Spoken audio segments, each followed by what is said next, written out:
Le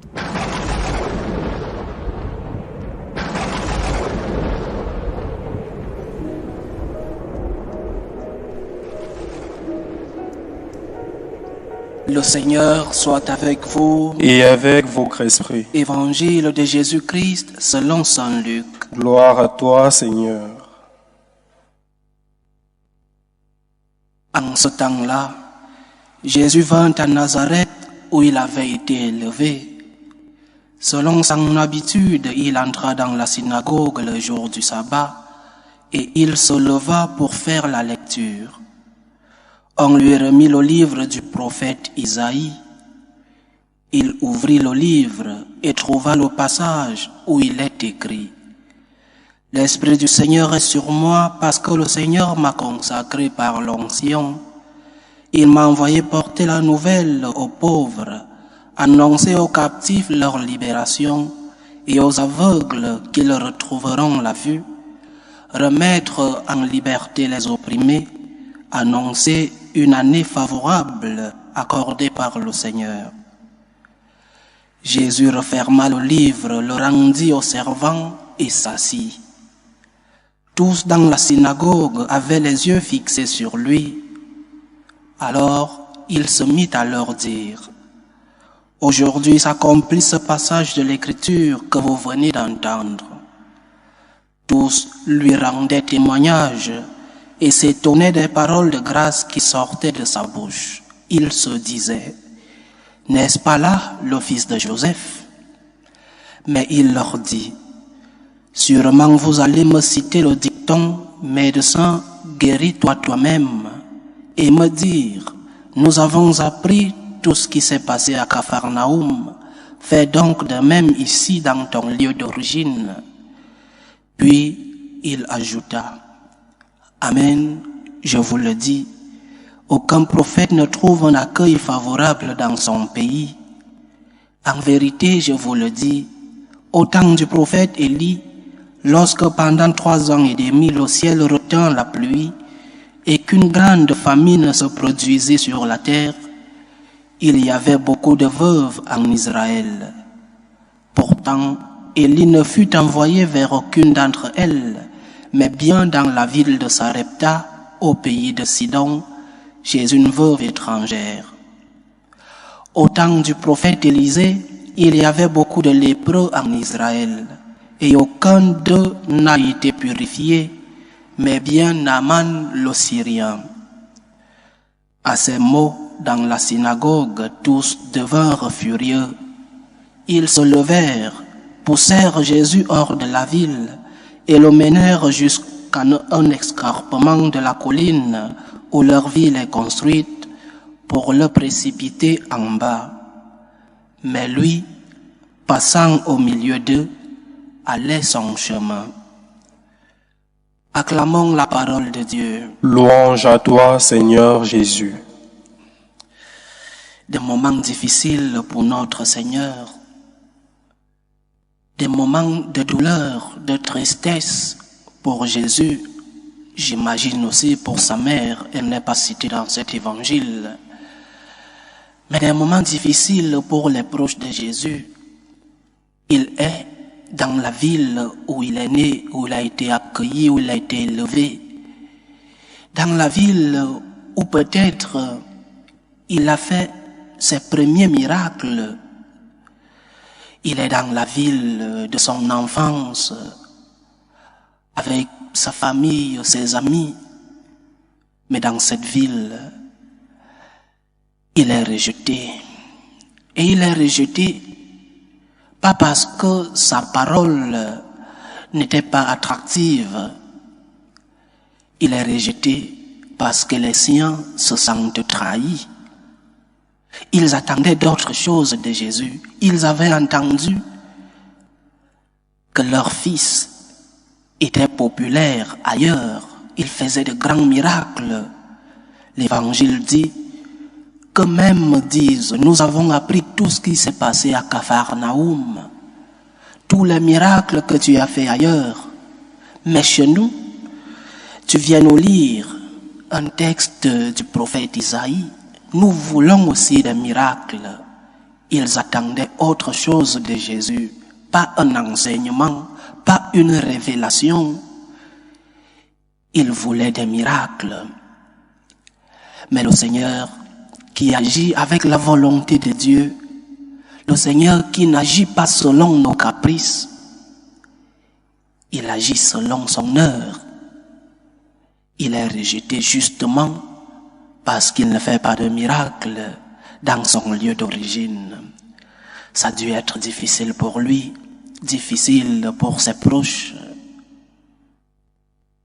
Et cela est la conséquence de l'ingratitude.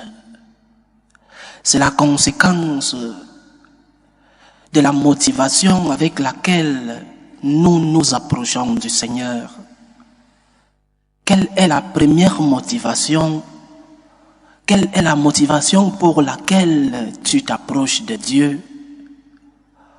Pourquoi t'approches-tu de Dieu? Pourquoi pries-tu? Pourquoi vas-tu à la messe? C'est la question que nous devons tous nous poser. Ceux-ci cherchaient un intérêt. Leur enfant était rentré et il fallait recevoir des miracles de lui. Et nous aussi, parfois nous voulons utiliser Dieu seulement pour nos propres intérêts. Notre relation avec Dieu, sur quoi est-elle basée? Sur l'intérêt? Sur la peur? Pourquoi avons-nous une relation avec Dieu? Pourquoi nous prions? Pourquoi nous vivons les sacrements? Quelle est la base de notre foi? Si nous allons vers Dieu par pur intérêt, alors nous serons déçus, nous nous sentirons trahis. Parce que Dieu n'agit pas selon nos caprices. Parce que Dieu n'agit pas selon nos pensées, selon nos programmes. Les plans de Dieu, parfois, sont autres que les nôtres.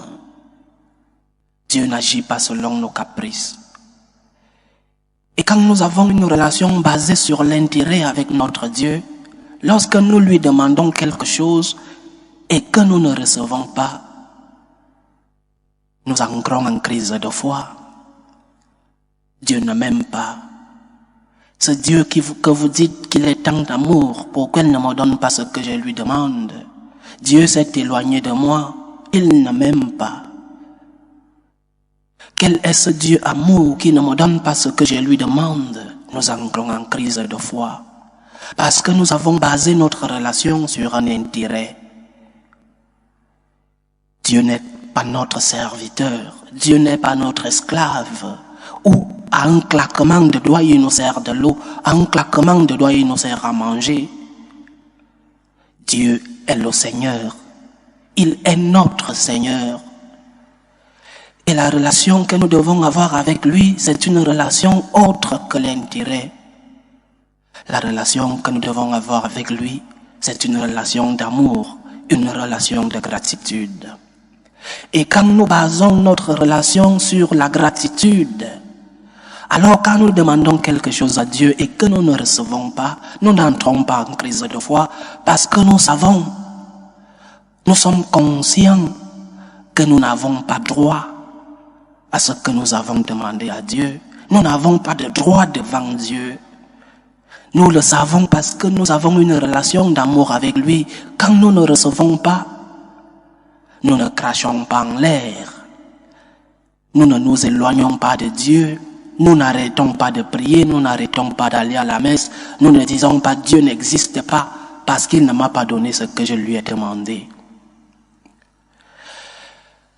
Chers frères et sœurs, nous devons tous être des missionnaires de la gratitude. Nous devons tous baser notre relation avec Dieu sur l'amour, sur la gratitude. La réponse que l'homme doit donner à Dieu est une réponse d'amour. Parce que Dieu nous a aimés en premier, parce que nous avons déjà reçu tant. Et parfois, lorsque nous demandons et que nous ne recevons pas, nous oublions tout ce que nous avons déjà reçu de Dieu. Dieu nous a déjà tant donné. Il nous a aimés en premier. Et nous devons lui rendre cet amour. La gratitude C'est un amour en retour que l'homme doit à Dieu. Dieu a le droit de recevoir de nous gratitude. Dieu a le droit de trouver en nous un cœur reconnaissant. Parce que nous avons déjà tout reçu de lui. Et lorsque nous demandons parfois des choses importantes dans notre vie, mais dans les yeux de Dieu ne sont pas si importantes que ça, mais parfois aussi nous demandons des choses qui ne sont pas nécessaires pour notre vie. Et lorsque Dieu ne nous les donne pas, nous ne devons pas entrer en crise de foi parce que nous savons que Dieu est notre Seigneur et qu'il n'est pas notre esclave. Il ne nous donne pas selon nos caprices. Donc, chers frères et sœurs, basons notre relation avec notre Seigneur, une relation basée sur l'amour, une relation basée sur la gratitude. Seigneur, même si tu ne me donnes pas ce que je te demande, je continuerai de t'aimer. Seigneur, même si tu ne me donnes pas ce que je te demande, je continuerai d'avoir une relation avec toi dans la prière, dans les sacrements, parce que je sais que tu es Seigneur, parce que je sais que je n'ai pas le droit de recevoir de toi ce que je demande, et parce que je sais que je n'ai pas le droit de me plaindre quand je ne reçois pas ce que je t'ai demandé. Seigneur, je veux continuer de t'aimer, même lorsque je ne comprends pas tes plans dans ma vie. C'est cela la relation que nous devons avoir avec Dieu, une relation de reconnaissance, une relation de gratitude. Que le Seigneur trouve en nous des cœurs reconnaissants, des cœurs qui savent dire merci, des cœurs humbles, pleins de gratitude. Loué soit Jésus-Christ. À jamais.